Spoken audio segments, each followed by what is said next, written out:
Mapagpalang araw po, mga mahal naming kamundo. Ngayong araw pong ito ay isa na namang magandang kwentong pangkababalaghan ang handog po namin sa inyo. Dito lamang po sa ating mumunting channel na ito, Mundo ng Misteryo at Kababalaghan. At ating pamamagatang ang Panabong Nicolas, ang itim na panabong.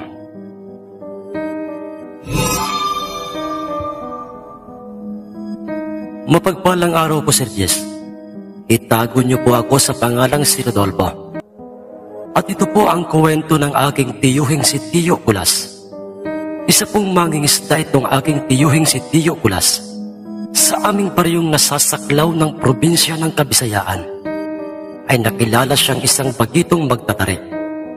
Dahil sa ang aming lolong noong nabubuhay pa ito ay isang kilalang at respetadong magtatari, kabilang si Lolo Perio sa mga bantog o kilalang magtatari noong nabubuhay pa ito. 5 magkakapatid sina Tiyo Kulas at lahat sila'y pawang kalalakihan. At ang aking amang si Itay Pedring ay ang kanilang panganay sa lahat ng magkakapatid. Ngunit sa kanilang 5 magkakapatid ay itong si Tiyo Kulas lang ang sagad na magsabong. Katunayan, pinatilyo pa lamang ito ay nakita na ni Lolo Perio sa kanya ang hilig nito sa pag-aalaga ng mga panabong. Madalas rin itong kasakasama noon ni Lolo Perio na pumuntang sabungan sa tuwing araw na sasapit na ang magaganap na piyesta saan mang baryo at maging ordinaryong araw lang, kung kaya't hindi na nga nakapagtatakang itong bunsong anak ni Lolo Periong si Tiyo Kulas ay ang kanyang magiging paboritong anak. At dahil sa ito'y palagi niyang nakakasama, kung kaya't normal na sa kanya ipinamana ni Lolo Perio ang kanyang pag-aaring mga tari. Hindi lamang yon, nang magkasakit si Lolo Perio ay hindi lamang mga pag-aari niyang mga kagamitan sa larangan ng pagtatari ang kanyang ipinamana kay Tiyo Kulas, kundi maging ang kanyang mga alagang mga panabong. Ngunit sa kabila ng lahat ng yon ay ni minsan ay hindi man lang nakaramdam ng selos ang 4 na magkakapatid na sina Itay Pedring o maging ang magtampo man lang kay Lolo Perio, dahil sa itong si Tiyo Kulas, Sir Jess, ay isang mabuting tiyuhin o isang mabait na tao, bagamat natuto siyang maging isang magtatari at natutong mag-alaga ng mga panabong ni Lolo at magsabong na rin. Ngunit sina Itay, maging sina Lolo mismo at Lola at iba pang mga tao sa aming baryong nakakakilala kay Tiyo Kulas ay makakapagpatunay sa kung gaano kabuting tao itong si Tiyo Kulas. Wala itong naagrabyadong tao, Sir Jess. Mahusay itong makisama kanino man, higit sa lahat sa amin ang kanyang pamilya. Hindi lamang yun, Sir Jess, masipag at maaasahan rin itong si Tiyo Kulas sa anumang gawaing may kinalaman sa pagkakakitaan. Maaasahan siya sa lahat ng gawain sa bundok at maging sa karagatan. Katunayan, ayon sa 4 na magkakapatid na sina Itay Pedring, magmula nang magkaisip at magbinata itong si Tiyo Kulas, ay wala itong ibinigay na problema o sakit sa ulo sa aming pamilya. Siya rin ang nooy katukatuwang o palaging kasakasama ni Lolo sa anumang gawain. Wala itong ibang pinangarap kundi ang Itay Perio. Wala po akong ibang pinangarap mula nang ako po'y magkaisip sa mundong ito, kundi ang mabigyan po ng kaginhawaan o marangyang buhay ang atin pong pamilya at ang makatulong sa ating kapwa. Isa yun sa pinakang mahalagang bagay o layuning ikinahanga nila Itay at ni Lolo Perio sa natatanging pag-uugali ni Tiyo Kulas. Nasabi niya ang mga katagang yun kay Lolo dahil ang buong katotohanan ng mga panahong yon ay isa ang aming pamilya sa aming pareho na masasabing pamilyang nasa mababang antas sa lipunan. Dahil ang totoo niyan, Sir Jess, ay dayo lamang sa probinsya ng Visayas ang aming angkan o sina Lolo Perio at Lola Waning. Bilang katunayan, ang bawat lupang pinatitirikan ng aming mga tahanan at lupain sa bundok na pinaglulukaran nila Lolo at Itay maging ang mga palayang kanilang tinatamnan ng mga palay ay pag-aari ng isang mamang masasabing mayaman sa aming lugar, at siya'y kilala sa tawag na si Mang Seryo, ang mayamang sabongero sa aming baryo. Marami itong mga alagang mga panabong, mga hindi pangkaraniwang mga panabong lamang, kundi mga matataas na uring mga panabong. Malawak ang kanyang pag-aaring lupain sa bundok at maging palayan, dahilan upang ito'y kumuha na ng mga tao sa aming baryo. Magsisilbi niyang katiwala sa mga yon, at isa na nga doon sina Lolo at Itay ang nabigyan ng pagkakataong maging katiwala ni Mang Seryo. Ngunit sa kabila ng kanyang pagiging isang mayaman o maimpluwensyang tao sa aming bayan, ay nagtataglay ito ng ugaling kinintuan. Marunong itong makisama sa kapwa at matulungin sa mga nangangailangan. Hindi lamang si Mang Seryo ang may busilak na kalooban, kundi maging ang kanyang asawa at mga anak. At dahil sa isa itong mayamang mahilig na mag-alaga ng mga panabong at mahilig dumalo saan mang sabungan, kung kaya't ay parang pinag-krus ang kapalaran ni Mang Seryo na isang sabongero at si Lolo Peryong na isang mahusay at pulido kung magkarga ng tari sa isang panabong. Naging magkasundo ang dalawa sa lahat ng mga bagay, lalo na nga pagdating sa usaping sabong. Naging malapit sa aming pamilya ang pamilya ni Mang Seryo dahil Tatang Peryong, ang totoo'y masasabi kong swerte ako at kayo'y napadpad dito sa aming baryo. Dahil ang totoo'y magmula nang ikaw ay makilalagot nakakasama sa anmang sabungan at pinagkakatiwalaan kong magkarga ng tari sa aking mga panabong, ay doon pa lamang nagsimula ang mga sunod-sunod na tagumpay ng aking mga panabong. Mantakin niyo po, Tatang Peryo, wala ka pang tinatari ang mga panabong ko na nagiging bihag, kundi lahat ay panalo, na kahit pa'y di hamak na mas malaki ang kanyang nakakatunggali sa loob ng sabungan.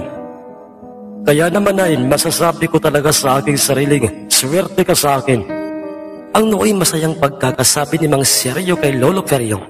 Maraming salamat, Seryo, sa mga magagandang mga salita o mga papuring sinabi niyo patungkol po sa akin. Pero kung meron man pong dapat na magpasalamat ngayon, ay walang iba kundi ako. Ako yun. At hindi kayo. Dahil kung hindi mo kami pinahintulutan na kami ng aking pamilya na magtayo ng aming mga tahanan sa inyong pag-aaring lupain, ay baka kung saang lupalop na kami ngayon nakarating at ginawa niyo pa kaming katiwala sa inyong mga pag-aaring palayan at niyugan sa bundok. Kaya po ay maswerte kami ng aking pamilya at may mga taong katulad mo at ng iyong pamilya. Aman, Tatang Peryong, ang totoo ay wala akong pinipiling tao. Nakahanda akong tumulong sa aking kapwa kung meron naman akong magagawa o may tutulong. Kung ano ang nakikita niyo sa akin, ay yun ang totoo. Yun na ang totoo kong pagkatao. May iba po ako, Tatang Peryong. Si Kulas po, na inyo pong bunsong anak. Yun po bang palagi nating nakakasama sa anumang sabungan at nagsisilbi niyo pong kanang kamay? Malakas po ang kutob kong darating ang panahong siya'y magiging isa rin katulad mong kilalang magtatari. Ang totoo niyan, Sir Jas, pareho ang iniisip noon ni Lolo Peryong at ni Mang Seryo patungkol kay Tiyo Kulas. Ngunit ang hindi alam ni Mang Seryo at maging nila Itay at ng aking tatlo pang mga tiyuhing, lalong-lalo na nga si Tiyo Kulas, na bukod sa ipamamana ni Lolong mga tari at iba pang kagamitan patungkol sa pagtatari, ay meron pang nag-iisang pinakamahalagang bagay na ibibigay si Lolo kay Tiyo Kulas. Ngunit yun ay hindi pa napapanahon. Kumbaga sa isang prutas ay hindi pa ito nahihinog. Tatang Peryong, nakarating na po ba sa inyong mag-ama o sa inyong dalawa ng anak niyo pong si Kulas ang tungkol sa Sir Seryo? Ang balita patungkol sa mga dadayong sabongero sa sityo ng ating baryo. Napaisip noon si Lolo kung sinong mga sabongero ang tinutukoy ni Mang Seryo na dadayo ng sabong sa aming sityo ng baryo. Dahil wala siyang alam sa mga tinutukoy ni Mang Seryo. Tatang Seryo. Kinakailangan ko pong muli ang inyo pong serbisyo bilang isang kilalang magtatari. Sa susunod na linggo ng umaga, ay may makikita po tayong 2 bangkang dimotor sa ating dalampasigan at lula ng 2 bangkang iyon, ang pamilya Mondragon. Hindi na nga naiwasan pa ni Lolo Peryong mapabulalas nang marinig niya kay Mang Seryo ang pamilya Mondragon. Dahil ang pamilyang ito ay angkan ng mga sapungerong birtudan. At ito'y pinangunguluhan ng 2 magkapatid na Mondragon at nagngangalang si Socorro Mondragon at Victorio Mondragon. Isang malaswang na alimpuyuging panabong na usap-usapang brutal kong pumatay ng kanyang katunggaling panabong ang pag-aaring panabong ng panganay na si Mang Socorro Mondragon. At isa namang sinyaladong kasilihing itim ang mga balahibong ngunit puti ang mga paa, ang panabong na nasa pangangalagaan ng kanyang kapatid na si Mang Victorio Mondragon. Bukod sa ang mga ito'y nag-aalaga ng ganoong mga kakaibang mga sinyalado o mga fighter na mga panabong, ay pare-pareho ring birtudan o mga sabongerong may birtud sa kanilang mga panabong. Ang 2 magkapatid at ang kanilang mga anak ay lahat ay mga mahuhusay na mga magtatari. Dahilan upang, ang ibig niyo po bang sabihin? Ang ibig bang sabihin nito, Sir Seryo, ay naririto na sila o ang kanilang angkan? Ang angkan ng mga sabongerong birtudan? Opo, Tatang Peryong. Di ka lamang po. Paano para po bang nakikilala mong lubusan ng pamilyang yon? Ang may pag-uusisang tanong ni Mang Seryo kay Lolo Peryong. Napabuntong hininga na muna itong si Lolo Peryong bago ito nagwikang, Walang hindi nakakakilala sa pamilya Mondragon, Sir Seryo. Dahil sikat ang kanilang angkan, lalo na nga sa aming pinagmulang probinsya. Ang usap-usapan noon sa aming pinagmulang probinsya sa Sorsogon ay ang kanilang namayapang ama at nagngangalang si Melchor Mondragon, na dating mangunguma, ay meron raw itong alagang itim at puting duwende at naging maugong noon sa aming probinsya, na itong kanilang amang si Melchor ay binigyan ng 2 duwendeng iyon ng 2 mutya. Isang mutyang puting bato galing sa puting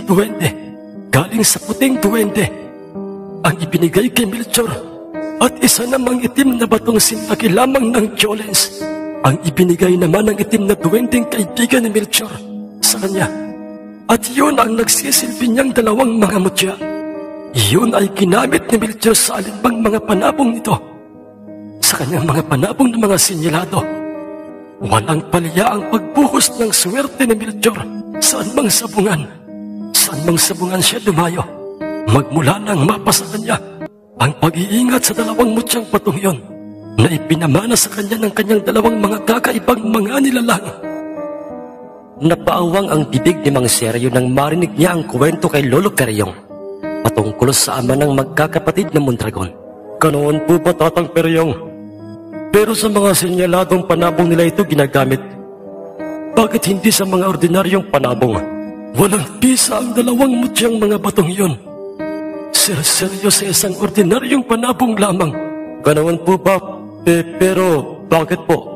Dahil maging ako may nagtataka rin sa kung bakit mga kakaiba o mga sinyalado ang dalang panabong ng 2 magkapatid. Ganoon po ba? Kaya po pala maging ako may nagtataka rin sa kung bakit mga kakaiba o mga sinyalado ang dalang panabong ng 2 magkapatid. Ngayon, Sir Seryo, magiging buo pa rin ba ang desisyon mo na ibangga ang iyong panabong sa isa man sa kanilang mga panabong, sa kabila ng mga sinabi ko sa iyo patungkol sa kanilang pamilya? Tatang Peryong, sa iyo po nakasalalay ang magiging sagot ko sa inyo. Sa inyo pong magiging desisyon. Tatang Peryong, ang totoo ay malaki po ang tiwala ko sa inyo bilang isa ng magtatari ko sa aking mga panabong. Manalo man o matalo ang ating panabong, sa kanilang mga panabong ay wala pong magbabago sa ating samahan. Bahagyang napangiti si Lolo Peryong kay Mang Seryo bago ito nagwikang, tandaan mo itong isasagot ko sa iyo, Sir Seryo. Mananalo ang ating panabong. talaga po, Tatang Peryong. Ang ibig niyo po pong sabihin ay, oo, Sir Seryo, payag na ako. Pero, hindi ako ang magkakarga ng tari sa iyong panabong. Kung hindi po kayo, Tatang Peryong, ay sino po? Teka, huwag niyo pong sabihin, tama ang nasa isip mo. Si Kulas na aking bunsong anak, ang pagkakargahin ko ng tari sa iyong dadalhin panabong. Pero huwag kang mabahala, Sir Seryo. Dahil hindi man ako ang literal na makikita mong magkakarga ng tari sa paanan ng iyong panabong. Pero, iginagarantiya ko sa iyo na parang ako na rin ang nagkarga ng tari sa ating panabong. Kung sa bagay po, Tatang Peryong, nakikita kong may potensyal na maging mahusay na magtatari. Yang punsong anak niya pong si Kulas. Kaya naman po ay sige, payag na akong siya na ang magkakarga ng tari sa aking hugis na panabong o sa aking puting panabong. Sakali mang mapili yun ng dalawang magkapatid na Socorro at Victorio. At pagkatapos ng kanilang pag-uusap ni Lolo Peryong, ay nagpaalam na kay Lolo itong si Mang Seryo. At nang yun ay malaman ni Tio Kulas, ay doy, ano po, Itay? Totoo po bang mga narinig ko po sa inyo? Ako po ang pagkakargahin nyo ng tari sa ugis o puting panabong ni Mang Seryo. Ang reaksyong pagkakasab ni Tio Kulas habang siya'y makikitang nagpapakain ng mga panabong ni Lolo. Oo anak, siguro'y napapanahon na upang ikaw naman ang maging magtatari at ako naman itong magiging alalay mo. Pero Itay, ang totoo po'y pabor po yun sa akin o para sa akin. Dahil aaminin ko po sa inyo, gusto ko rin po ang maging isang magtatari. Kaya lamang po ay, ang iniisip mo ba anak ay kung papayag si Sir Seryo na ikaw ang magkakarga ng tari sa kanyang ugis na panabong? Ganoon na nga po, Itay. Magagawa niya kaya akong pagkatiwalaan sa bagay na yan? Oo, anak. Dahil sa kami ay nag-usap na at saka tinuruan na kita ng maraming beses sa kung papaano ang tamang pagkakarga ng tari sa isang manok panabong. Sapat na yun upang maging daan upang ikaw ay makilalang maging mahusay na magtatari. Maraming salamat po, Itay. Sige po, sisikapin ko pong maikabit sa ugis na panabong ni Mang Seryo ang isa man po sa inyong mga tari. Maraming salamat, anak. At nga pala, anak, alam mo na ba ang balitang sa susunod na linggong darating ng sabong sa ating mismong sityo ay dadalo ang mga sabongerong birtudan, ang pamilya Mondragon?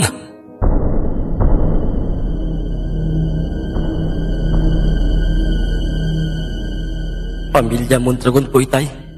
Hindi po ba't sila yung sabongerong birtudan? O sila yung ikinikwento mo sa aking pamilya nang nooy usap-usapang may mutyang sabongero at sa ating pinagmulang probinsya itong si Tatang Melchor? Oo anak, sila nga. Sila nga ang mga anak o lahi ng nooy dati kong matalik na kaibigang si Melchor.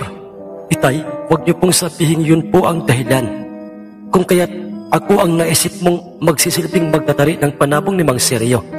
Ito na po ba ang hinihintay niyo? O sinasabi niyo sa aking tamang pagkakataon? Oo anak, kung noon at ngayon ay nananatili pa rin ang kanilang kasikatan, pero iba na sa pagkakataong ito. Dahil dumating na ang panahong hinihintay ko at iyon ay ang makapaghiganti sa kanila at babawiin natin ang bagay na tayo ang totoong may-ari. Ang dalawang bilog na mutyang bato na nagmula at ibinigay sa akin ng aking dalawang mga kaibigang puti at itim na mga duwende noong ako'y nasa ating taniman sa bundok at ninakaw ng aking traitor na kaibigang si Melchor Mondragon. Tama ka riyan, Itay. Napapanahon na nga upang bawiin natin ang totoong para sa atin. Anak, paparituhin mo mamaya ang apat mong mga kuya, si Pedring, si Torio, Nicolas at Kuya mo Abel. Gusto kong magkakasama tayo sa magaganap na sabong sa ating sityo. Dahil ngayon pa lamang ay nasisiguro ko ng ang totoong bagay ng pamilya Mondragon sa probinsyang ito ay ang panabong ni Sir Seryo. Sige po, Itay. Pero Itay, tayo po ba Hindi po ba tayo magdadala ng ating panabong? Anak, halika. Sumunod ka sa akin. Dinala ni Lolo Perio si Tio Kulas sa kulungan ng mga panabong ni Lolo. At naglakad sila sa kaduluduluhang bahagi ng mga nakaliherang mga kulungan.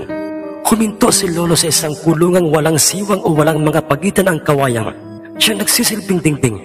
Ngunit mayroon lamang itong nag-iisang butas kung saan ay doon isinusuot ni Lolo ang pagkain at tubig sa panabong na nasa loob noon. At dooy, Itay, huwag niyo pong sabihin, oo, anak Kulas. Hindi lamang ang pagiging magtatari ko ang gusto kong ipamana sa iyo, kundi maging itong ating alagang itim na panabong na ito na minsan kong nakita sa kasulok-sulukan ng kagubatan. Noong ito'y isa pa lamang sisiw at aking inalagaan hanggang sa ito'y maging isa ng ganap na panabong. At magmula nang ito'y makuha ko, ay walang ibang taong nakaaalam nito maliban lamang sa ating dalawa. Pero Itay, may ugis ng panabong si Mang Seryo. Hindi kaya magtampo sa atin si Mang Seryo? Sa oras na dalhin natin sa sityong yun, ang itim na panabong na ito. Anak, dalawa ang dalang panabong ng pamilya Mondragon. Isang malaaswang na alipuyuging panabong kay Socorro. At isa namang kasilihing itim ang mga balahibo, ngunit kulay puti ang mga paa.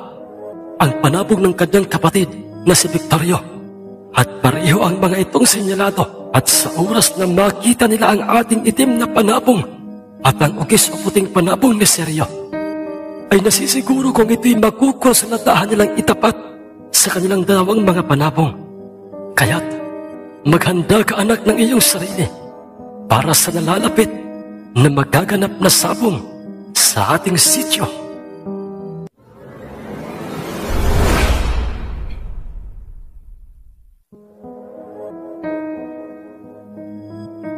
Pansamantala po nating pinuputol ang kwentong ito mga kamundo.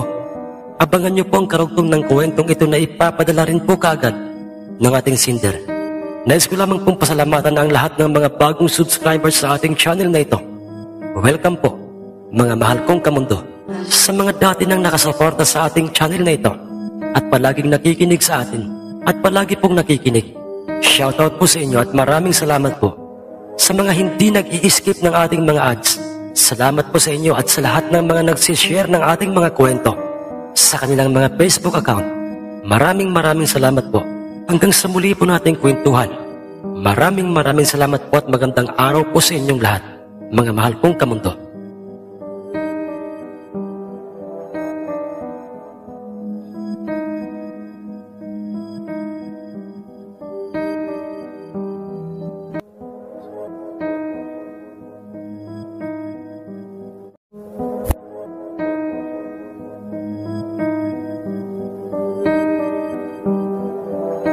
Magandang araw po sa inyong lahat, mga mahal naming kamundo. Pakinggan po natin ngayon ang pagpapatuloy ng ating kwentong ating pinamagatang Ang Panabong ni Kulas, ang itim na panabong. Dito lamang sa ating mumunting channel na ito, Mundo ng Misteryo at Kababalaghan.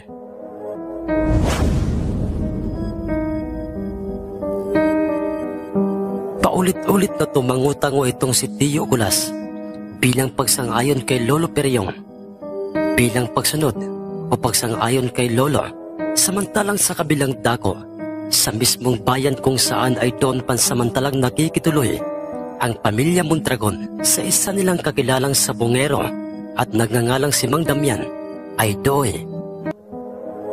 Kaibigang Damian, anong balita mo patungkol sa sabongerong nagngangalang si Seryo? O ang ibig kong sabihin ay, anong masasabi mo sa kanya bilang isang kilalang sabongero? Ang nuwi seryosong pagkakatanong ni Mang Socorro Mondragon sa kanyang kaibigan o sa kanyang kaharap na si Mang Damian, sumagot naman ito sa kanya at sinabi nitong, ang totoo niyan, Socorro, ngayon lang siya nakilala bilang isang sikat na sabongero sa bayang ito.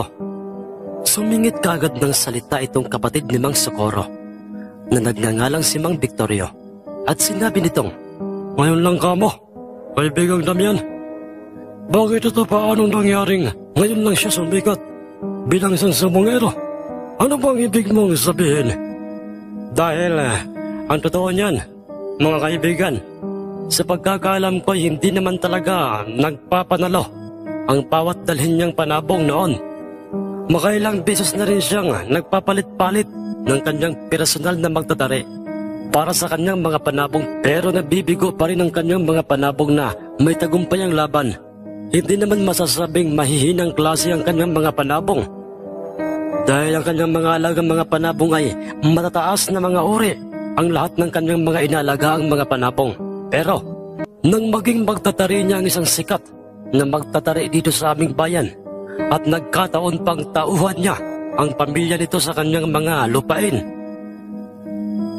o sa kanyang mga pag-aaring lupain sa bundok at sa kanyang mga palayan, ay doon nagbago ang lahat para sa kanyang pagiging sabongero.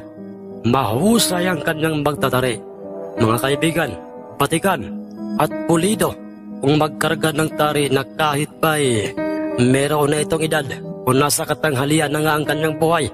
Nagkatitigan ang magkapatid na Mondragon nang marinig nila ang mga sinabi ni Mang Damian patungkol kay Mang Seryo at sa kanyang personal na magtatari na walang iba kundi si Lolo Peryong.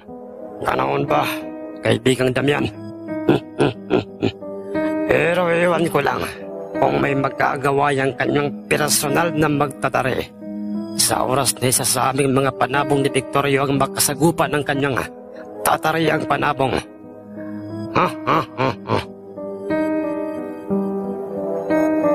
Nasabi yun ni Mang Socorro dahil masyadong malaki ang kanilang kumpiyansa sa kanilang mga senyaladong mga panabong at sa kanilang iniingatang tig-isang mga batong mutya o mga bertod. "Itay, ano pong ginagawa niyo?" Kuwan, anak Kulas. Pumarito ka muna. Tamang-tama at may ipagagawa ako sa'yo." Sige po, Itay." "Nakikita mo ba ito, anak?" Opo, Itay. Isa po yung pirasong maliit na balahibo at kulay. Teka lamang po, iyan po ba'y nanggaling sa ating itim na panabong?" "Oo, anak. Ito, kunin mo." "Sige po, Itay." At nang nasa kamay na nga ni Tiyo Kulas ang nasabing nag-iisang pirasong maliit na balahibo at nagmula yun sa aming itim na panabong, ay doy, sinabi sa kanya ni Lolong, "Anak, 2 araw na lang magmula ngayon ay sasapit na ang magaganap na sultada sa ating sityo. Maghanda ka ng iyong sarili at iyang balahibo ng ating itim na panabong, anak, ay ilagay mo sa loob ng ating lalagayan ng mga tari. Pagkatandaan mo ito, iho, anak. Huwag na huwag mo yang aalisin sa loob ng lalagayan ng mga tari hanggat nakaapak ang iyong mga paa sa lupang nasa loob ng sabungan." Sige po, Itay. Pero bakit po, Itay?" "Anak, isa yang sinaunang paniniwalang namana ko noon sa aking ama't sa aking mga tiyuhin na mga magsasabong. Isang pamahiing hindi ko sukat akalaing totoo at may bisa at bilang katunayan. Magmula noong palagi kong ginagawa yan ay wala pang sablay ang bawat panabong na aking tinatarian. Bagamat namamatay ito, ngunit sa bandang hulihan ay naidideklara pa rin itong panalo." "Ganoon po ba, Itay?" "Oo, anak. At kaya sa iyo ko yan ibinibigay dahil ikaw na ang magiging magtatari at papalit sa akin. Bukas ng hating gabi, gawin mo nang muli ang ipinagagawa ko sa iyo." Opo, Itay. Kagaya po ng palagi niyo pong ipinagagawa sa akin noon. 2 sa ating mga taring mapipili o maging isa man ay akin pong ilalagay sa ating balispisan o sa ating bubungan at hahayaang mahamugan. At yun pong 2 taring yun o isang tari man, ayun po ang ating gagamitin sa araw na meron pong sabong. Tama, anak. Tama ka riyan. Anak, may sasabihin ako sa iyo. Ano po yun, Itay? Anak, Natutuwa ako dahil sa ikaw at kayong lahat na magkakapatid ay lumaking mabubuting mga tao. Hindi kami nagsisisi ng iyong ina at napakasaya naming kayo ang ibinigay sa amin ng Panginoon. Hindi ko man kayo napagtapos sa pag-aaral, pero dinaig pa ninyo ang mga edukadong kung umastay parang walang mga pinag-aralan. Anak, sikapin mo na maging matagumpay ang ating pamilya. Nung mga tagpong yon, Sir Jess, ay nagtataka na noon itong si Tio Kulas kay Lolo Peryong dahil halata niya sa kanya ang mga pagbabago nito. Matamlay na si Lolo o yung parabang pinipilit lang niyang kumilos, nahihirapang magsalita na parang kinakapos ng hininga. At napansin pa ni Tio Kulas sa kanyang salitang parang ito nagpapaalam. Kung kaya't, teka lamang po itay, bakit po sa punto ng pananalita niyo para bang kayo'y nagpapaalam na? Itay, masama po ba ang inyong pakiramdam? Ang mayroong pag-aalalang tanong ni Tio Kulas kay Lolo. Ano ka ba? Ano ka ba naman, anak? Anong klaseng tanong ba naman yan? Ayos lang ako, anak. Wala akong sakit at mas lalong wala akong problemang kung ano man. Sigurado po ba kayo, itay? Sana po hindi po kayo naglilihim sa akin o sa amin nila kuya. Itay, baliwala po ang lahat ng swerte sa sabong o sa pagiging magtatariko kung magkakasakit naman po kayo. Itay, ayaw po naming naglilihim po kayo sa amin. Salamat, anak. Pero nagsasabi ako ng totoo. Ayos lamang ako, anak. At nang sumapit na nga ang alas 12 ng hating gabi at sumakto pang ng mga pagkakataong yun, Sir Jess, ay maulan, bumangon si Tio Kulas sa loob ng kanyang silid. Kasunod ay kinuha niya ang lalagayan ng mga tari ni Lolo Peryong. Pumili siya ng 2 sa mga ito at nung siya'y makapili na kinuha niya ang mga ito at kanyang dinala sa labas ng kanilang bahay. Ipinatong niya ang 2 tari sa kanilang bubungan na katulad ng palagi niyang ginagawa noon sa bawat sasapit ang araw na merong magaganap na sabong usultada at dadaluhan nila Lolo Peryong. Ngunit bago siya nagpasyang pumasok sa loob ng kanilang nakabukas na pintuan, ay nagpasya muna si Tio Kulas na pasadahan o tingnan ang mga nakatali at mga nakakulong na mga panabong ni Lolo Peryong. At ang kahuli-hulihan niyang sinilip ay ang nooy itim na panabong ni Lolo. Inaumagahan, magkakasamang dumating si Naytay Pedring at ang 3 ko pang mga tiyuhin sa mismong loob ng bakura nila Lolo Peryong dahil sa yun ang nais na mangyayari ni Lolo Peryong. Itay, naririto na po kami ng aking 3 kapatid. Ang pambungad na pagkakasabi ni Itay Pedring kay Lolo Peryong kung saan ay makikita na itong si Lolong hawak nito at hinihimas ang mga balahibo ng kanyang itom na panabong. At ito'y labis na ikinagulat ni Itay Pedring. Itay, papaanong nagkaroon po kayo ng ganyang uri ng panabong? At ngayon lang namin niya nakita. Ang gulat na pagkakasabi ni Itay Pedring kung saan ay katulad niya nabanaag rin nila Tio Kulas at Lolo Peryo ang pagtataka sa mga itsura sa akin pang 3 mga tiyuhin. Mga anak, gusto ko kayong isama sa magaganap na sultada sa ating sityo dahil naririto na sa ating bayan ang pamilya Mondragon. Ang mga sabongerong angkan o lahi ni Melchor Mondragon. Pamilya Mondragon, Itay, hindi po ba't sila yung lahi ng dati niyong matalik na kaibigan noon na si Mang Melchor? At siya yung dahilan kung bakit po nawala ang inyo pong 2 pag-aaring birtud na ginagamit niyo po sa sabong. Ang may pag-uhusisang tanong ni Itay Pedring. Oo, anak Pedring. Sila nga. At nasisiguro kong naririto na sila ngayon sa ating baryo. At itong ating itim na panabong na ito ang itatapat natin sa alinman sa 2 nilang mga panabong. At nga pala mga anak, magmula ngayon ay itong inyong bunsong kapatid na na si Kulas ang hahalili sa akin bilang isang magtatari. Sa kanya ko na rin ipinagkakatiwala ang aking itim na panabong na ito at ang akin pang ibang mga panabong. Hindi ko sukat akalain, Itay. Natotoo po itong aking nakikita na kayo po'y nag-aalaga ng isang itim na panabong. Akala ko noon isa lamang po itong alamat o kwento. Pero nasa kamay niyo po ang isang purong itim na panabong. Magmula sa kanyang palong, balahibo, mata, paa, at maging ang kanyang kaliskis at tahid ay pareho-parehong mga purong itim. Oo, anak Pedring. At hindi lamang yun anak. Mataas ito kung lumipad at mabilis pong pumalo. Ngunit maingat sa kanyang mga galawan. Papaano mga anak? Tayo na. Dadaan pa tayo sa bahay nila Sir Seryo. Pagkarating nila sa tahanan nila Mang Seryo, ay doon nakita nila itong hinihimas na nito. Ang kanyang alagang puti o isang ugis na panabong. At hindi rin ito basta-bastang panabong lamang. Katulad ito. At ito'y katulad ng ugis ni Lolo Pedro. Mataas na uring panabong ito. At sa kanyang tabi ay makikita na ang bayong. Nagtaka si Mang Seryo nang kanyang makita si na Lolo Perio. Dahil hindi niya inaasahang magdadala pala ng panabong sina Lolo at kasama pa nila Lolo Perio at Tiyo Kulas sina Itay Pedring. Magandang umaga po, Tatang Perio. Mabutit kasama niyo po sina Pedring at meron pala kayong bayong at parang yan po'y naglalaman ng isang panabong. Oo, Sir Seryo.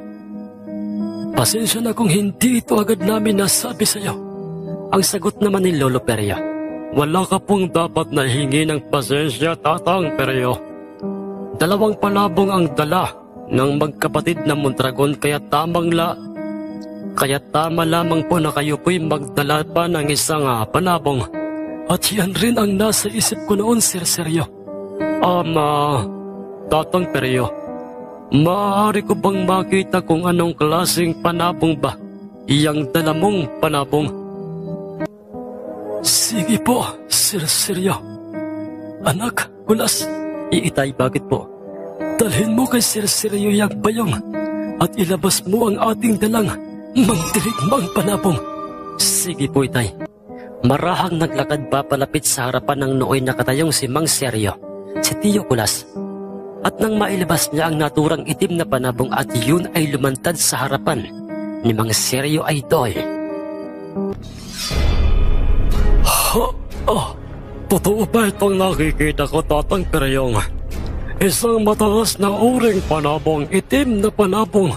Paano ka nagkaroon ng gantong panabong? Ang buong akala ko'y isa lamang itong alamat o isang kwento. Ang manghang pagkakasabi ni Mang Seryo. Hindi kwento at mas lalong hindi isang alamat lamang. Ang tungkol sa itim na panabong, Sir Seryo. Totoo ang panabong na ito. Kung ikaw ay may alagang isang mataas na uring ugis na panabong na katulad ng ugis ni Pedro, kami na merong itim na panabong at alam kong makukursunadahan ng pamilya Mondragon. Hindi lamang itong itim naming panabong kundi yang iyong ugis na panabong, Sir Seryo. Kung magkaganoon po, Tatang Perio, Kulas, at sa inyong 3 Pedring, ano pang ating hinihintay? Tayo na sa ating sityo. Kakaalis lang dito ni Mang Oliver. Sinabi niya sa aking nasa sityo na ngayon ang pamilya Mondragon. Pagkatapos na sabihin niyo ni Mang Seryo, ay magkakasama na nga silang naglakbay sa daan ng bundok at kanilang binaybay ang daan sa bundok patungong sityo. Sa dahil hindi pa rin maalis-alis sa isip ni Mang Seryo ang patungkol sa itim na panabong nila Lolo Perio.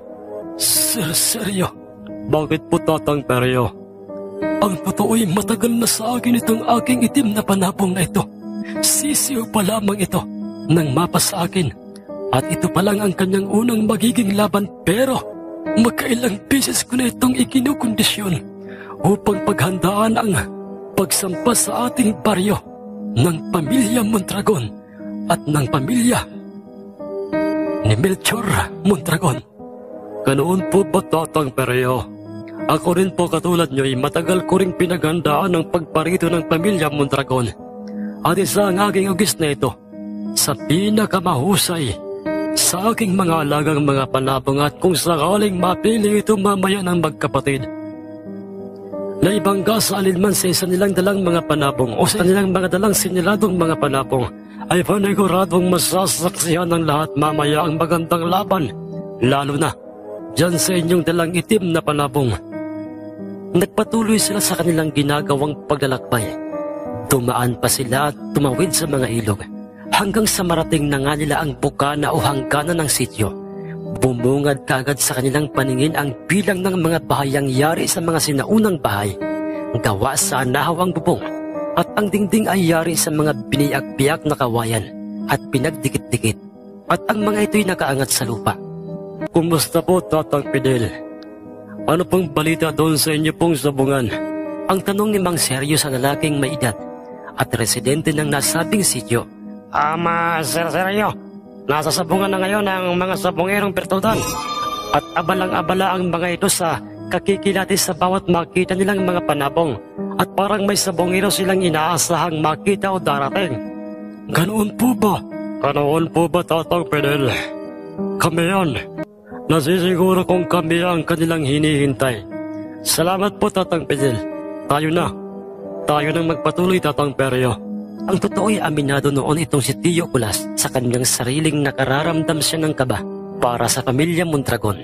Ngunit sa tuwing sumasagi sa kanyang isip ang ginawang pagtatraidor ng kanilang ama kay Lolo Peryo, ay napapalitan ng pagkauyam ang kaba sa pamilya Mondragon sa isip ni Tio Kulas. At nang marating na nga nila ang pinagmumula ng ingay galing sa sabungan ng naturang sityo, ay do'y unang nakita nila sa loob ng sabungan ang magkapatid na Socorro at Victorio. At kasama nila sa loob ng sabungan ang isa sa kanilang pamilyang anak ni Mang Socorro na isang magtatari, at siya'y nakilala sa bansag na si Boy Tari, usap-usapang katulad ni Lolo Peryo. Wala pang tinatarian itong si Boy Tari na hindi nagpapanalo at hindi magkalayo ang edad nila ni Tio Kulas. Hindi ko sukat akalaing parang mga hari pala sa kanilang sariling teritoryo kung umasa lang magkapatid na yan, Tatang Peryong. Maging yung kanilang magtatari. Oo, Sir Seryo. Katulad rin sila kung umasta ng kanilang amang si Melchor. Nang sa hindi inaasahay habang nag-aasal hari sa loob ng sabungan, ang magkapatid, kung saan ay makikitang pareho nilang ibinibida sa mga taong nasa labas ng sabungan. Ang kanilang hawak na tig-isang panabong ay aksidenteng napadako sa direksyon nila Lolo Peryo. Ang paningin ni Mang Socorro, ngumisi ito ng makahulugan at bumulong sa kanyang kapatid na si Mang Victorio. Sa tingin ko ito na ang ating hinihintay, anak, Kulas at Sir Seryo. Papalabas na ng sabungan ang tatlo. At alam kong tayo ang sadya ng mga yan. Hindi nga nagkamali roon itong si Lolo Peryo dahil huminto ang mga ito sa tapat nila kung saan ay kasama na ng magkapatid ang kanilang mga anak na lahat ay mga sabongero. Kung hindi ako nagkakamali, ay ikaw na ang sinasabi nilang kilalang bantog na sabongero sa bayang ito. Ang sabongerong nagngangalang si Seryo, hindi ba? Oo, tama ka. At kung hindi rin ako nagkakamali ng aking iniisip ay ikaw si Socorro Mondragon. At itong nasa tabi mo ay ang iyong kapatid na si Victorio. At kayong lahat ang mga tinaguriang mga sabongerong birtutan sa probinsya ng Sorsogon. Tama ba ako? Well, tama ka. Kami nga. At ito bang binatang ito na halos ay kaedaanan lamang nitong aking anak na si Boy ay ang iyong pantog na magtatari? Oo, Socorro. At siya'y anak nitong si Tatang Peryong. Oh, ikaw si Tatang Peryong Oo, Socorro. Ako nga. Iyo, kumusta na kayo? Matagal na panahon kong hinintay na muli tayong magkakaharap-harap at nataon pang dito mismo sa isang sityo na nasasakupan ng aming baryo. Tika lamang po, Tatang Peryong. Papaanong magkakilala kayo ng Ang Noy gulat at nagtatakang sabi ni Mang Seryo. dahil Sir Seryo, ang kanilang amang si Melchor at ako ay dating matalik na magkaibigan. Pero inahas niya ako. Kinuha lamang pala niya ang aking tiwala upang nakawin ang dalawang mga mutyang dapat sanay sa akin.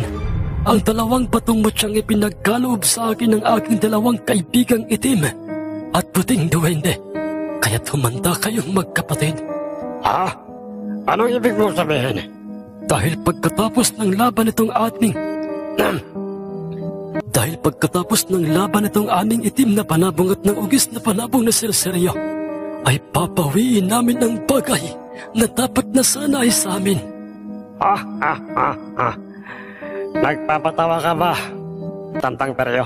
Paano kung hindi namin ito ibigay sa iyo? Anong gagawin nyo? Pipirasahin mo kami?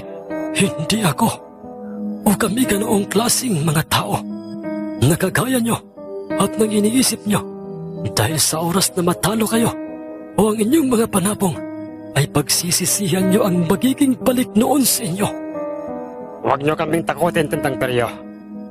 Kung anumang swerteng nangyari sa inyo kung bakit nabuhay pa kayo o ang inyong angkan, matapos naming sunugin ang inyong kubo noon, pwes, uulit-ulitin naming gawin yon.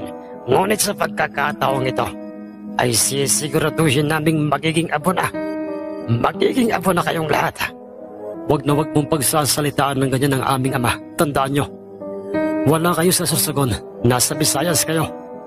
Tama ang mga sinabi nitong si Pedreng Socorro. Dahil ang lupang inyong inaapakan ay lupang pag-aari ko. Nadihatong bigla ang pamilya Mondragon nang marinig nila ang mga katagang yon kay Mang Seryo. Kung magkaganoon, bakit hindi na lamang natin ito'y areglohin? Bakit hindi natin pagharapin itong aking alimpiyogin? Seryo, at yung iyong sinasabing ugis? Paul, walang problema. Sige, payag ako. Dahil yan naman talaga ang layunin natin kung bakit tayo nasa sabungang ito. Kulas, iho, nakahanda ka na ba? Opo, Sir Seryo. Kanina pa po. Nagulat itong si Mang Socorro at Mang Victorio dahil hindi nila inaasahang isang mataas na klaseng panabong ang nakita nilang ugis ni Mang Seryo. Mataas na oreng puting panabong nga yan, Seryo. Pero ewan ko lang kung kaya ba niyang tapatan ang husay nitong aking malaasawang na alimbuyogin.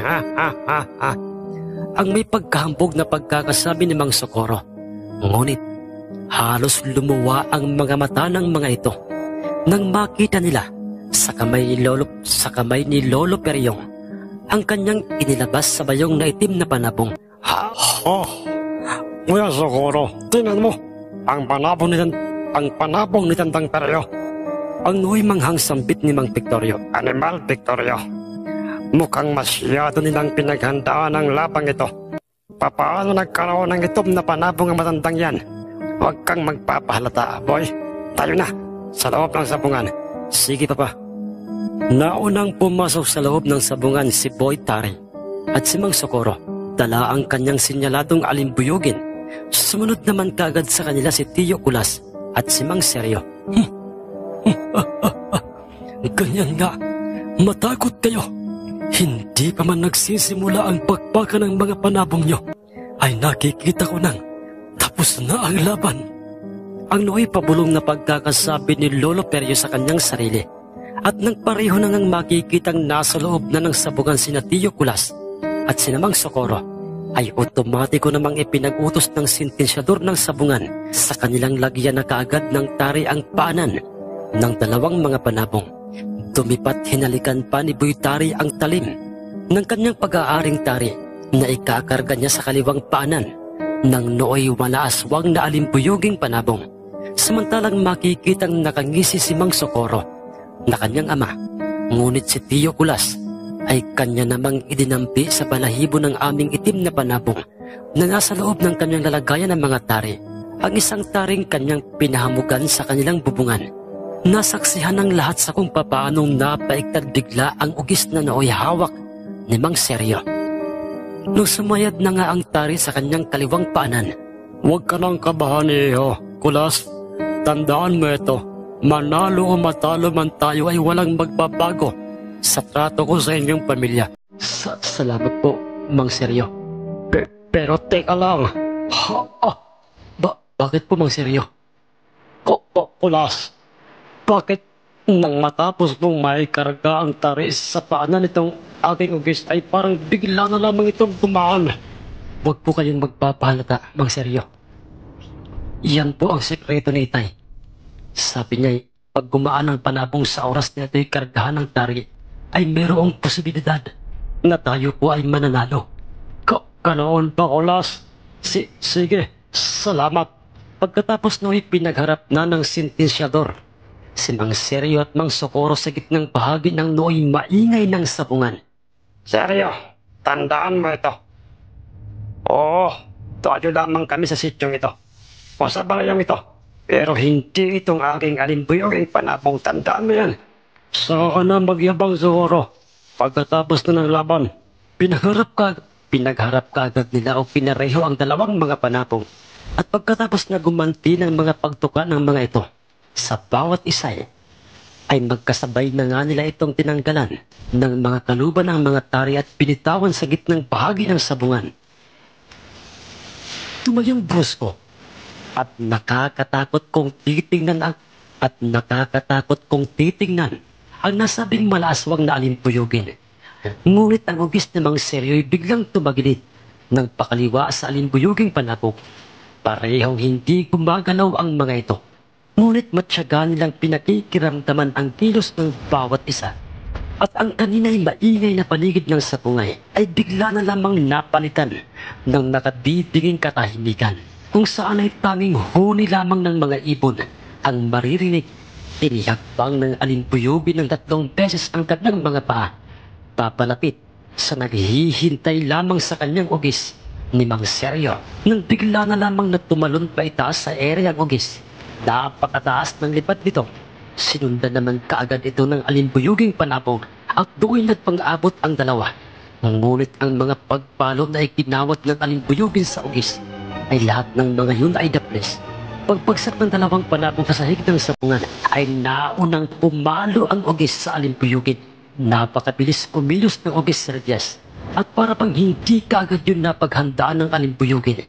Isang pagpalo lamang ng ugis sa alimbuyugin ay katakatakang lumaylay kaagad ang kanyang mga bituka sa sahig ng sabungan.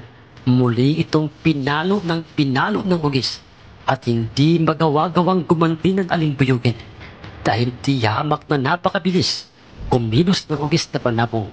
Huminto lamang ang ugis na panabong ng pagpalo sa alimbuyugin nang ito'y hindi na gumagalaw pa. Pus na ang laban. Panalo ang ugis ni Seryo. Ang mahinang sabi ni Lolo Peryong habang si Itay at ang aking 3 pang mga tiyuhin ay nagdiriwang na. At nang sinuri ng sentensyador ang hindi na gumagalaw at duguang alimbuyuging panabong, ay tudas na ito na walang palya ang pag-aagos ng dugo sa mga tinamo nitong mga tusok ng tari galing sa tari ng ugis na panabong ni Mang Seryo. Sa iba't ibang parte ng kanyang katawan, tantad ito ng tusok ng tari. Hoy, paano nangyari ito? Ang pawisan ang noong pagkakatanong ni Mang Socorro sa kanyang anak na magtatari. Hindi ko rin po alam, Papa. Ang totoo ay ako may nagulat at nalilito rin. Huwag mong sabihin na walang bisa sa lugar na ito ang ating mga bertod sa sabong at nadaig ka bilang magtatari ng anak ni Tandang Peryo. Alam mo, boy, gusto ko mang papaniwalain ang aking sariling isa lamang itong masamang panaginip o isang pagngungot. Pero totoo ang lahat ng ito. Natalo ang aking malaswang na alimbuyugin. Wala namang sinayang pang-oras ang sentensyador ng sabungan. Idiniklara na nga nitong panalo ang ugis ni Mang Seryong ni isang tusok o kudlit ng talim ng tari galing sa alimbuyuging panabong ay wala man lang itong tinamo. Nakakahiya ito. Dahil na isang tama ng tari sa ugis ay hindi man lang nagawa ng aking alimbuyugin. Oh, shit! Paano ba yan, Socorro? Natalo ang inyong alimbuyugin itong aking ugis. Ang nooy seryosong tanong ni Mang Seryo sa Mang Mondragon. Oy, seryo. Hindi pa tapos ng laban. May isa pa kaming panabong. Ang sinyaladong kasilihing itim ng aking kapatid na si Victorio. Tandaan nyo ito. Sisikapin naming mananalo ang aming sinyaladong kasilihin. Anak, boy. Papa, bakit po? Paparitohin mo muna si Uncle Victorio mo. At ang matandang si Perio. Sabihin mo tariya na kaagad nila ang kanilang mga panabong ngayon din. Sige po, Papa. Ha? Ha? Ha? Ha? Ha? Anong nangyari sa'yo, Socorro? Ba't parang ikaw na ngayon ang namamahala ng sabungan? Pero, sige lang, walang pipigil sa'yo. Dahil pabor yun sa amin. Adios, Socorro. Lalabas na kaming sabungan. Doon na lang kita. Doon na lamang kita hihintayin. Ha? Ha? Ha? Ha? Ha?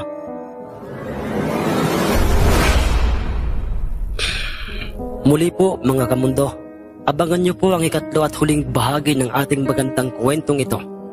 Nais ko lamang pong i-shoutout si Boss Malvin Nisguera, kay Boss Alberto Gonzales, kay Boss Baldayot, kay Boss Bro Rex TV, kay Boss John Laurente, kay Ma'am Elina Asong, at kay Ma'am Roseanne Cabal, at kay Ma'am Roseanne Cabaylo, dyan po sa Singapore. Salamat po. Salamat po sa lahat ng nakikinig at makikinig pa lamang sa mga bagong subscribers ko po. Welcome po, mga kamundo. Sa mga dati pong mga nakasubscribe at sumusubaybay pa rin, salamat po sa mga nagsishare sa ating mga kwento at hindi po nag-i-skip ng ating mga ads. Thank you po. Hanggang sa muli po nating kwentuhan. Mga kamundo, magandang araw po sa inyong lahat.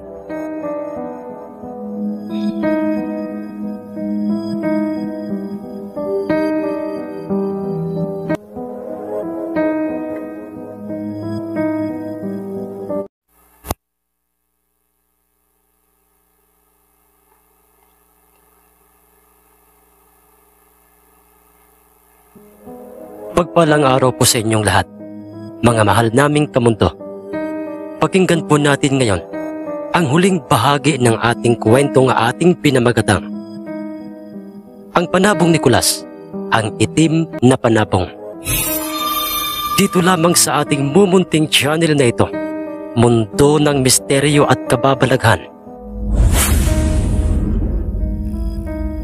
Aburitong hinabol ng tingin ni Mang Socorro ang nooy papalabas na ng sabungan ng sityo na si Mang Seryo, kung saan ay makikitang nakangiti ito't hinihimas ang mga balahibo ng nooy, puting panabong na nasa kanyang mga kamay, at ang bihag na alimbuyugin ay nasa kabay na ni Tay Pedring, at kanya na nga itong masayang inaalisan ng mga balahibo sa labas ng sabungan sa ilalim ng matandang punong santol.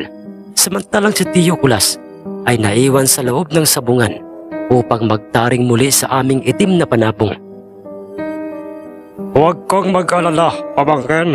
Boy, natalo man ang kanilang ugis ang malaaswang na alimbuyugin ng iyong ama.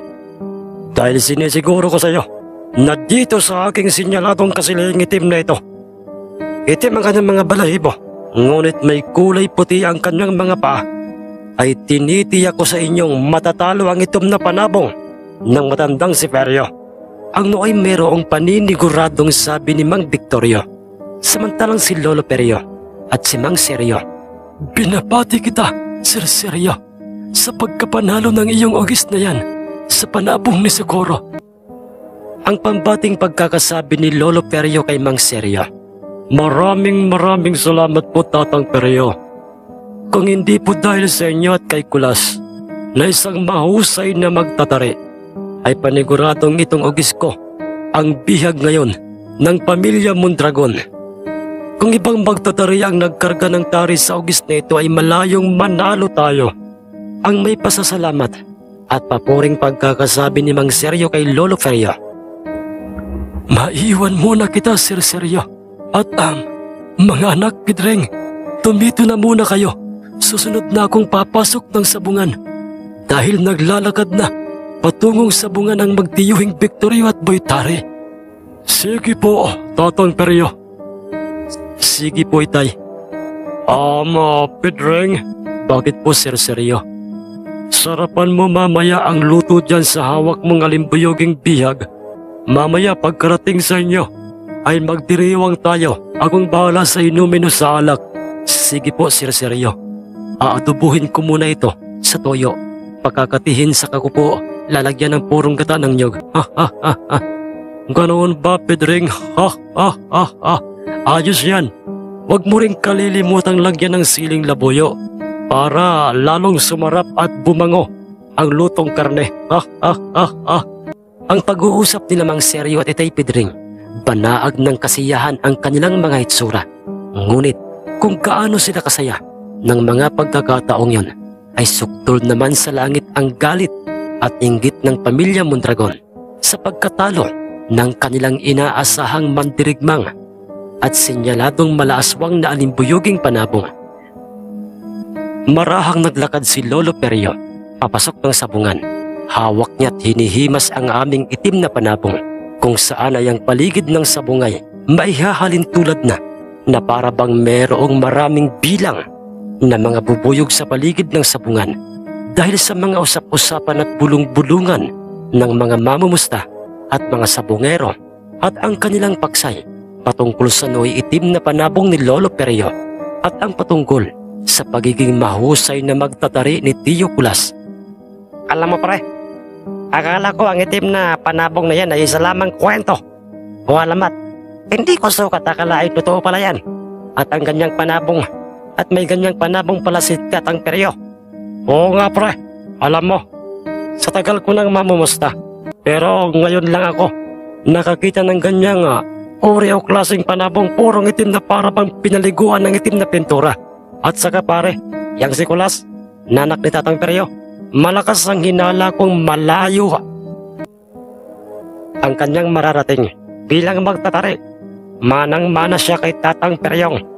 Ang nooy maririnig na pag-uusap ng dalawang magkumparing mamumusta. Pagkapasok ni Lolo sa loob ng sabungay, sinalubong kagad siya ni Tio Kulas. Itay, kayo po ba ang magbibitaw dyan po sa itim na panabong natin? Ang tanong ni Tio Kulas kay Lolo Perio. Hindi anak. Dahil ikaw, ano po? Ikaw na ang magkakarga ng tari sa kanya.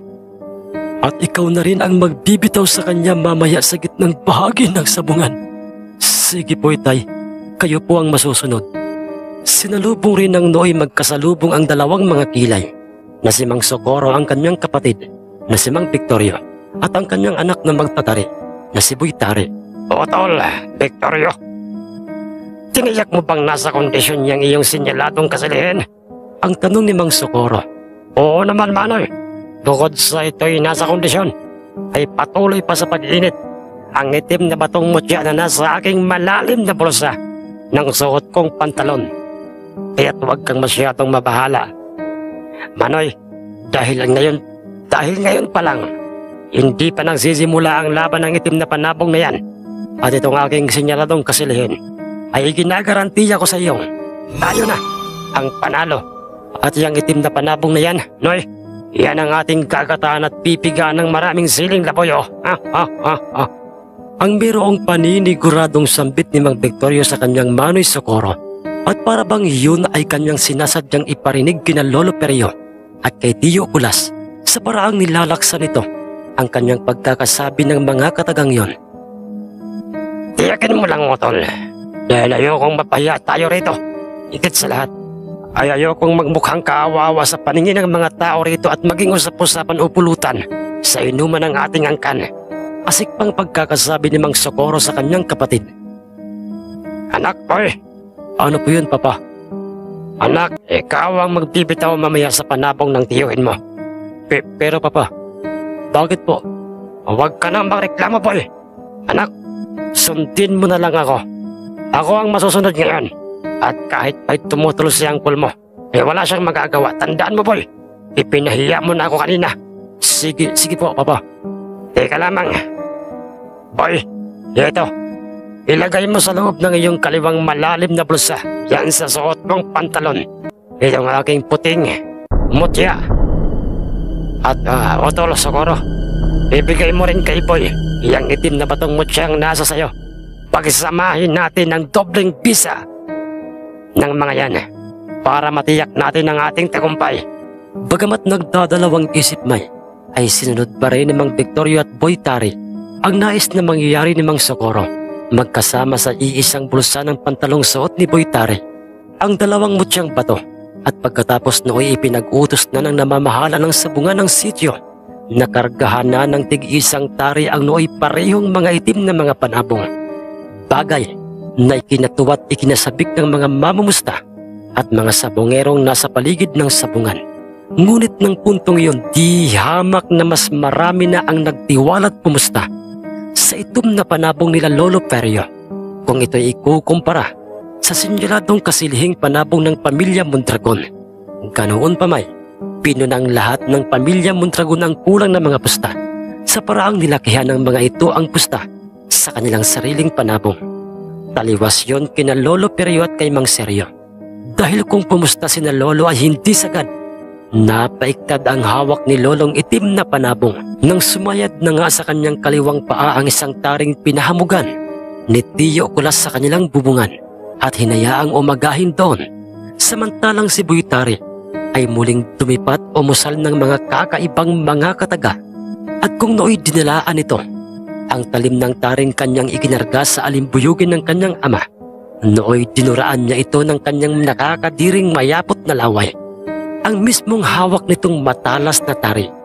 Bago niya ito ikinarga sa mismong paanan ng sinyaladong kasilihin na nooy makikita ng maingat na hawak-hawak ng kanyang tiyuhing si Mang Victorio. Pagkatapos na makargahan na ng mga tari ang dalawang mga panabong, ay pareho nila ang mga itong iniabot sa dalawang magtatari, kay Tiyo Kulas ang itim na panabong at kay Boy Tari naman ang sinyaladong itim na kasilihing panabong.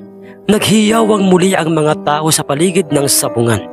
Kasunod naman noy, Ama Juan, Socorro, mawalang galang na, ang sabi ng sentensyador. At bakit ha? Pasensya na pero kinakailangan mo munang lumabas ng sabungan. At ano? Ano bakit? Bulag ka ba? Ha? Hindi mo ba nakikitang laban ng aming mandirigmang panabong ngayon? Tapos palalabasin mo ako rito. Abay bastos ka. Pasensya na. Bawal po kasi rito sa loob ng sabungan ang higit sa 5 katao. Lalo na po kung meron magkaganap na salpukan na katulad ng sa ngayon. Tatanggi pa sana si Mang Socorro sa gustong mangyari ng sentensyador ng sabungan, ngunit wala na rin itong nagawa pa. Nang makita niyang pumasok na sa loob ng sabungan ang hepe ng mga tanod ng nasabing sityo, at may kasama itong 3 mga nakaunipormadong mga armadong mga tanod.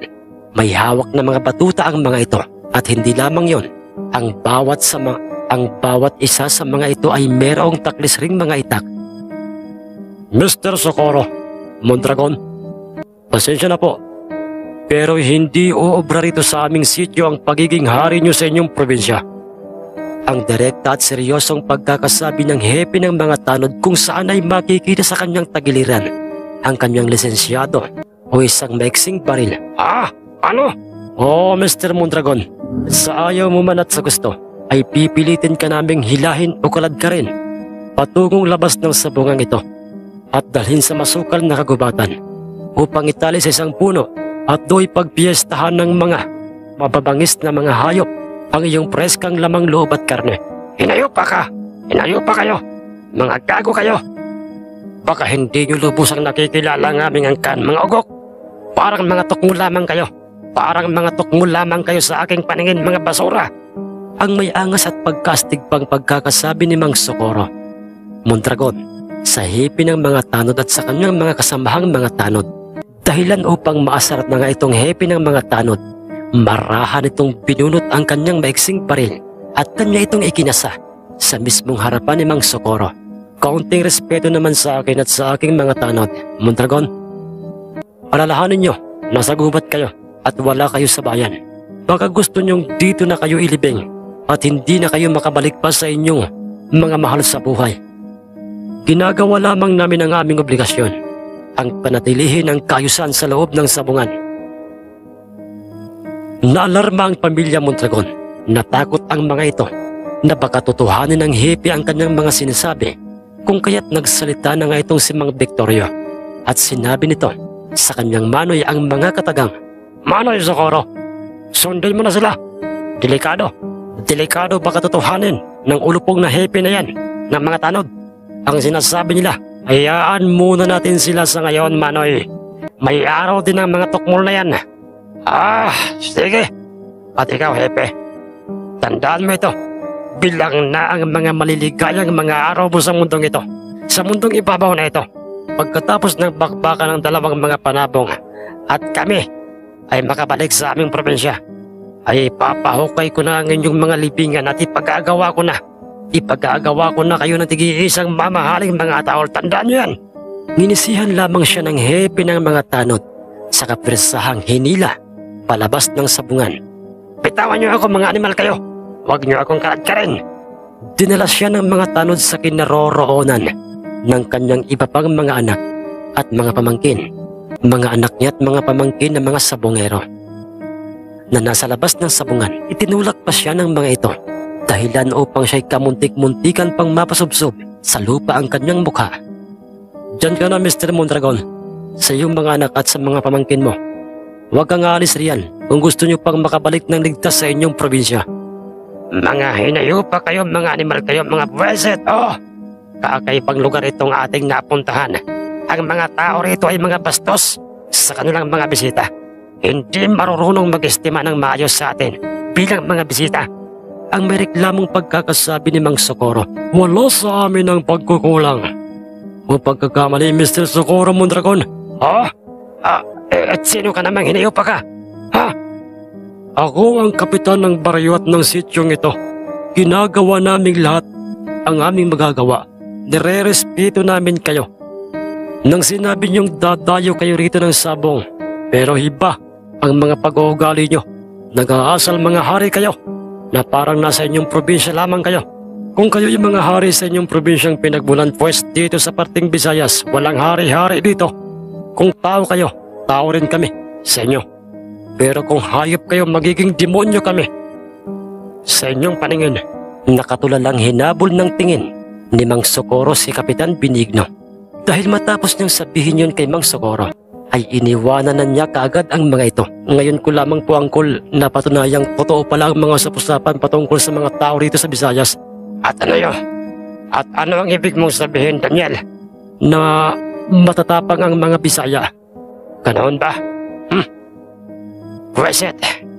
At nang maareglo na ang problema o konsumisyon kay Mang Socorro, ay doon na nga ipinag-utos ng sentensyador kina Tio Kulas at Boytare na kanilang dalhin at pagharapin sa gitnang bahagi ang dalawang mga panabong. Bagay na mabilis namang sinunod ng dalawang magtatari. Kinareho nila ang dalawang mga panabong at pareho ang mga itong gumanti ng mga pagtuka sa isa't isa. Dahilan upang, "Sige na, tumatakbo na ang oras, maaari na ninyong tanggalin ang mga kaluban ng mga tari at bitawan na. Bitawan na ninyo sa lupang sahig ng sabungan itong inyong mga hawak na mga panabong." Ang sabi ng sentensyador sa kanilang dalawa, at nang matanggalan na nga ng mga kaluban ang mga ito'y, ay doy. "Hoy ikaw," ang tawag ni Boytare kay Tio Kulas. "Sino? Ako ba? Abay gago ka. O ikaw nga. Kung inaakala mong matatalo mo akong muli. Ngayon sa larangan ng pagkakarga ng tari, pwes nananaginip ka lamang. Isa akong kilabot at bantog na isang magtatari at hindi mo na ako matatalo ngayon. Isa ka lamang tukmol, isang walang pangalang magtatari at hindi ikaw ang makakatalo sa akin. Natsambahan lamang ng inyong panabong kanina ang aming alimbuyogin. At iyan ang sasak mo sa iyong isip, ha?" Ang masasakit na mga katagang binitawan ni Boytare kay Tio Kulas. Pasigaw yun, kung kaya't yun ay rinig ng lahat ng mga nasa paligid ng sabungan. Ang totoo ay masyadong naasar doon si Tio Kulas. Normal naman yun. Dahil sa hindi robot itong si Tio Kulas, isa lamang siyang taong merong damdamin. Ngunit gustuhin man niyang gumanti ng sagot kay Boytare. Ngunit biglang naalala niya ang mga pangaral ni Lolo Perio. Hindi lamang sa kanya na bunsong anak ni Lolo Perio, kundi maging kay Tay Pedring at sa amin na kanyang mga apo, ang mga katagang, "Mga anak at sa inyo mga apo, anumang mga salitang maririnig natin sa ating kapwa-tao na ikasasakit ng ating damdamin ay mas mainam na tayo'y tumahimik na lamang. Di baling maapi. Di baling maapi tayo. Huwag lang tayo ang mang-aapi ng ating kapwa. Pero kung tayo'y sasaktan na ng personal, ay ibang usapan na yun. Lalaban tayo, mamatay man tayo, o kung tayo man ang makapatay. Ang mga salitang galing noon kay Lolo Perio, kung kaya't napauwi ka itong si Tio Kulas sa kanyang sariling. Maraming salamat po sa inyo, Pitay Perio, nanatiling mahinahon o kalmado si Tio Kulas sa harapan ng nooy hambog na si Boytari. Masyado talaga akong humahanga sa pamilya Monsenyor. Ang pamilyang pinangunguluhan ni Tatang Perio, sa lahat ng pamilyang nakakasalamuha ko at nakilala ko, ang pamilya Monsenyor lang ang masasabi kong matuwid, magagalang at disiplinado ang kanilang pamilya. Malayong malayo sa pamilya Mondragon ang kanilang mga pag-uugali. Swerte ako sa inyong pamilya, Tatang Perio. Salamat, at magmula sa probinsya ng Sorsogon ay dito nyo naisipang manirahan sa aming baryo. Ang nooy sabi ni Mang Sergio sa kanyang sarili habang siya'y makikitang nakatanaw sa dalawang magtataring may hawak na tig-isang panabong. At nang maibaba na nga sa lupang sahig ng sabungan ang dalawang mga panabong ay do'y nakapagtatakang. Bigla na lamang nagsipagdilaukan at naglilikot sa kamay ng mga sabongero ang kanilang mga hawak na mga panabong. Bigla-bigla ring sumulpot ang malakas na pagbayo ng hangin sa paligid, dahilan upang magliparan palayo at maglaglagan ang mga dahon sa bawat mga punong nakapaikot sa paligid ng sabungan. Ngunit nang maglawi paunti-unti ring nawawala ang ihip ng hangin, kalmadong hindi gumagalaw ang itim na panapong ni Lolo Perio at hindi ring makikitang kumukurap ang kanyang mga mata dahil sa ito'y purong itim. At kung ito'y ihahalin tulad o ilalaraw ay nagmistula itong drawing sa isang papel o isang estatuang panabong, samantalang ang nooy sinyaladong kasilhing itim. Ang mga balahibo ngunit mayroong kulay puting mga paa ay makikitang naglalagat ng paikot sa itim na panabong. Matinding pagrigodon o pagkalapog na ng mga dibdib ang nooy nararamdaman ng pamilya Mondragon na parabang kulang na kulang ang kanilang paniniwala at pag-aasang magtatagumpay sa bakbakan ng kanilang pambatong panabong. Ngunit taliwas yun sa aming angkan, lalong-lalo na nga ina Lolo Perio at Tio Kulas. Dahil katulad ng aming itim na panabong, Sergias, kalmadong-kalmado lamang si Lolo Perio at Tio Kulas, at yun ay napansin kagad ni Mang Socorro kung kaya't. Sige po. Animal, kalmado lamang ang magamang Kulas at Tandang Perio, maging ang kanyang tatlong mga anak at si Sergio. At parang hindi man lang natatakot o nag-aalala ang mga ito sa kanilang panabong. Oh, pweset! Ngayon lamang ako nagkaengkwentro ng mga sapungerong tulad nilang parang walang pakialam sa kanilang panabong. Nakakailang hakbang ng paikot sa itim na panabong ang sinyaladong kasilhin. Ngunit hindi pa rin talaga gumagalaw ang itim na panabong ni Lolo Perio. Nako po, pare. Totoo kaya ang usap-usapan patungkol sa itim na panabong na yan? Anong usap-usapan patungkol dyan, pre? Na kapag ito'y pumalo, ay paniguradong biyag na ang kanyang katunggaling panabong. Malalaman natin yan, pre, mamaya. Sa oras na pumalo na yung itim na panabong.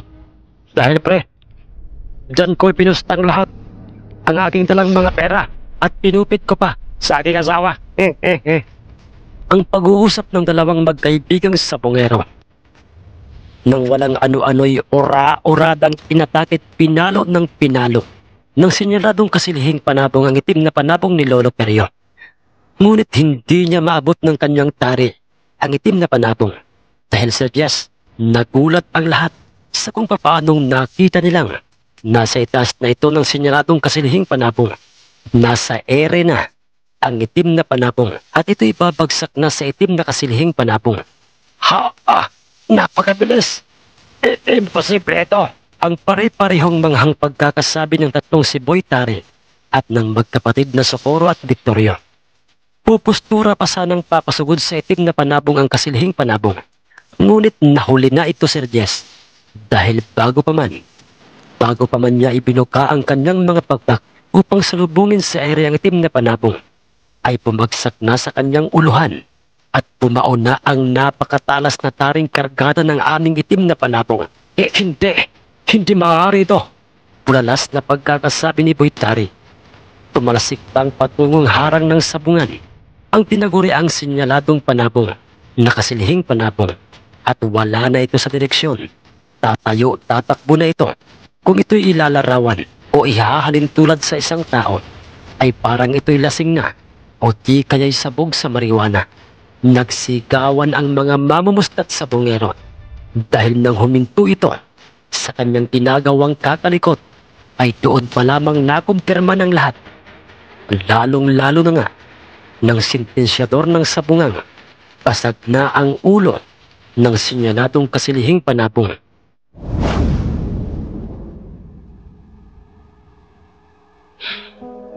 At ito'y wala ng buhay. Tudas na ito, Sir Diaz, sa iisang pagpalo o pag-atake lamang ng aming itim na panabong. Hindi maaari ito. Natalo tayo sa ikalawang pagkakataon na ubos ng ating dalawang dalang itim na mga panabong. Pero, papaano ito nangyari, boy? Papaano sumagot ka? Dismayado naman at bagsak ang mga balikat ng iba pang mga Mondragon na nooy nasa labas ng sabungan. Partikular na nga itong si Mang Socorro Mondragon. Idineklara kaagad ng sentensyador ng sabungang panalo ang aming itim na panabong na nooy makikita ng maingat na hawak ni Lolo Perio at hinihimas na ni Lolo ang kanyang kumikintab na itim na mga balahibo. Ilang mga sabungero tulad nyo ay hindi masama ang magtiwala sa kakayahan ng ating mga inaalagaang mga panabong. Wala sa kanila ang problema, kundi nasa sa inyo. Ang sabi ni Lolo Perio sa magtiyuhing Boytari at Mang Socorro. Bakit mo nasabi ang mga yan, ha, Tatang Perio? Ang tanong naman ng nooy nakapasok na sa loob ng sabungang na si Mang Socorro. Dahil sumobra ang tiwala nyo at paggamit sa inyong mga mutyang bato. Alinsabay nooy ay sumama ang ugali at pakikitungo nyo sa inyong kapwa. Katulad ng iyong amang si Melchor, magmula nang nakawin niya o mapa sa kanya ang aking mga mutya o mga bertod, ay napansin kong paunti-unti ring nagbabago at sumama ang kanyang ugali. Naisipan niyang patayin kami sa paraang sinunog nyo ang aming kubo. Pero totoong hindi kailanman natutulog ang dakilang manlalalang. Nakaligtas kaming lahat sa sunog ng gabing yon. At ng mismong gabing ring yon ay nagpasya na kaming iwan ang lugar na yon at nagpasyang pumarito sa Visayas. Ang totoo ay walang patutunguhang maganda ang isang bertod sa isang taong may hawak nito kung ito'y galing lamang sa nakaw. Ang nooy makatotohanang sabi ni Lolo Perio sa kanilang lahat. Ngunit masyado ka pang maraming sinasabing kapaliwan, Tantang. Perio, ito sa lupa. Damputin mo ang dalawang mutyang wala naman palang kwenta. Pagkainis ang nooy nararamdaman ng magkakapatid na sila Itay Pedring dahil sa pambabastos kay Lolo ni Mang Socorro. Ngunit pilit silang nagpapakumbaba. Yumuko si Itay Pedring at kinuha ang dalawang batong mutya at kanya itong pinunasang mabuti. Sa kanya inilagay sa loob ng pantalong bulsa ni Tio Kulas. Marami pa sana akong gustong sabihin mga importanteng mga bagay sa inyo. Pero sa tingin ko'y nagsasayang lang ako ng aking laway. Wala ring silbi pa kung ito'y isa-isahin ko sa inyo. Pero heto lang ang masasabi ko sa inyong lahat. Hindi pa huli ang lahat sa inyong pamilya. Sikapin niyong maging mabuti sa inyong kapwa hanggat meron pang pagkakataon. Tayo na mga anak at serseryo. Tumalikod na sina Lolo sa harapan ng pamilya Mondragon at nang makuha nila ang mga perang napanalunan ng kanilang itim na panabong maging ng bihag na kasilhin, ay nagpasya na nga silang iwan na ang sabungan ng sityo sa daan ng bundok. Habang sila'y naglalakad pabalik sa aming baryo, ay biglang naitanong ni Itay Pedring kay Lolo ang tungkol sa pamilya Mondragon. Itay, ano po kaya ang magiging buhay ng pamilya Mondragon ngayon pong wala na sa kanila yung dalawang mutyang galing sa inyo pong mga kaibigang duwende. Sumagot naman si Lolo at sinabing, masama ang magiging balik noon sa kanilang pamilya, mga anak. Dahil mamalasin sila. Makakaranas na sila ng kahirapan, pagkalito, gutom, mauubos lahat ng kanilang pundar at magkakasakit sila. Ano po? Bakit niyo po nasabi yan, Itay? Yun sana ang sasabihin ko sa kanila kanina. Dahil ang totoo ay, nang araw na ninakaw sa akin ni Melchor ang dalawang mga mutyang yan,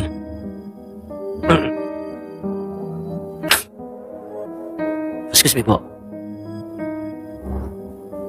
ay nagpakita sa akin ng isa sa aking mga kaibigan, ang aking kaibigang itim na duwende. Tiniyak niya sa akin na magkakaroon pa rin ng bisa sa pamilya Mondragon ng dalawang nakaw na mutya. Pero sa oras na matalo isa man sa kanilang panabong, ay mawawala na ito ng bisa.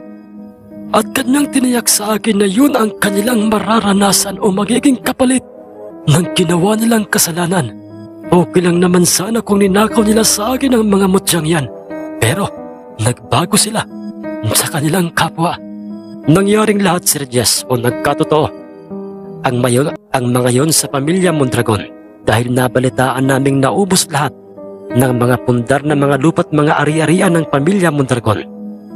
Dahil natatalo na ang mga ito, hindi lamang sa sabong, kundi sa iba't iba pang mga bisyo. At yun na rin ang naging dahilan ng kanilang pagtatalo-talo. Nagdimandahan ang magkapatid na Socorro at Victorio. Nagsisihan hanggang sa magpatayan na nga ang mga ito. Samantalang sina Lolo Perio at Tio Kulas ay nagpatuloy sa pagsiservisyo kay Mang Seryo. Hindi nagtagal ay nakilala na ring bantog na magtatari si Tio Kulas at ang panabong ni Tio Kulas na itim na panabong. Tatang Perio at sa inyong 5 magkakapatid, Pedring. Ipinatawag ko kayo para sabihin ang mga lupang kinatitirikan ng inyong mga bahay, ang mga palayang inyong tinatamnan ng mga palay, at yun pong malawak na lupain o mga niyugan sa bundok na inyo pong pinaglulukaran, ay binibigay ko na po sa inyo. Ang sabi ni Mang Seryo kina Lolo Perio, bagay na ikinagulat nila Lolo at nila Itay. Maraming salamat po, Sir Seryo. Walang anuman po yun, Tatang Perio. Deserve niyo po yun. Dahil magmula noon hanggang sa ngayon ay nananatili kayong mabubuting mga tao sa amin. At naging tapat, hindi lamang sa sabong at sa pagiging magtatari nyo. Inasikaso ko na po ang mga papilis o mga titulo para po may transfer na po sa inyo ang pangalan ng mga lupang nabanggit ko. At ikaw, Iho Kulas, bakit po, Sir Seryo? Kung willing kang mag-aral mula high school hanggang kolehiyo, ay papag-aralin kita hanggang makapagtapos ka, Iho. Sir Seryo, nakakahiya na po sa inyo. Ako ang nag-offer at bukal yun sa aking kalooban. Tandaan mo ito, Iho. Ang maging titulado. Ang alam kong magandang paraan para matupad ang mga pangarap ni Tatang Perio. At ang pangarap mo na mabigyan ng karangalan at tagumpay ang iyong pamilya, hindi lamang sa pagiging magtatari. Salamat po, Sir Seryo. Walang anuman yon, Kulas. Sir Jess, nawala man si Lolo Perio at hindi man niya nakitang naging isa ng legit na engineer, si Tio Kulas, sa tulong ni Sir Seryo. Ngunit alam namin na kanyang iniwanang pamilya na kung nasaan man ang kaluluwa ni Lolo Perio, ay alam naming masaya siya dahil paunti-unti nang nagkakaroon ng linaw o katuparan ang kanyang pangarap para sa aming pamilya. Unti-unti nang nakikilala ang aming angkan na may kaya o maginhawa sa buhay. Sa tulong ni Tio Kulas, siya na rin ang nagpapaaral sa amin na kanyang mga pamangkin. Katuwang siya ng aming mga magulang. Ganoon pa may, sa kabila ng magandang nangyari sa aming pamilya, ay wala pa ring pagbabago kina Itay at kay Tio Kulas. Nananatili silang mapagpakumbaba at merong respeto sa kanilang kapwa. Ganoon rin kami na kanyang mga pamangkin. Nasa kanya pa ring pag-iingat ang 2 mutyang bato noon at ang itim na panabong. Siya pa rin ang nagkakarga ng tari sa mga panabong ni Sir Seryo o ni Mang Seryo. Pero may pagbabago na Dahil sa sila'y bihira na dumalo ng sabong. Ang masasabi ko lamang po, Sir Jess, iba pa rin talaga kung taglay ng isang pamilya o isang tao man ang magandang pag-uugali at pakikisama sa kanyang kapwa. Nananatili ang takot sa Diyos at ang pagiging mahinahon ng ating isip. Yan ang magsisilbing puhunan para maabot natin ang ating mga pangarap na akala natin ay imposibleng maabot ng isang taong walang kakayahan. Palaging maghahanap at gagamit ng instrumento ang Panginoon upang yun ay magkaroon ng katuparan. Si Sir Sergio ang naging instrumento para sa aming pamilya.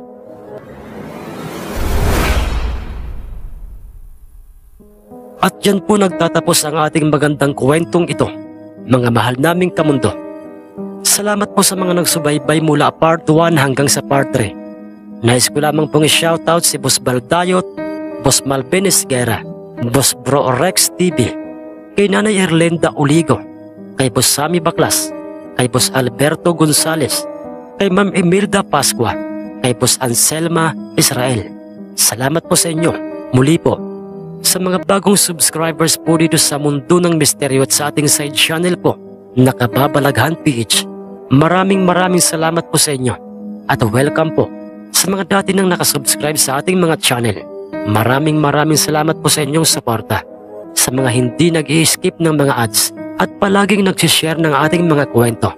Maraming salamat po sa inyo. Hanggang sa muli po nating kwentuhan, mga kamundo. Magandang araw po o gabi sa inyong lahat.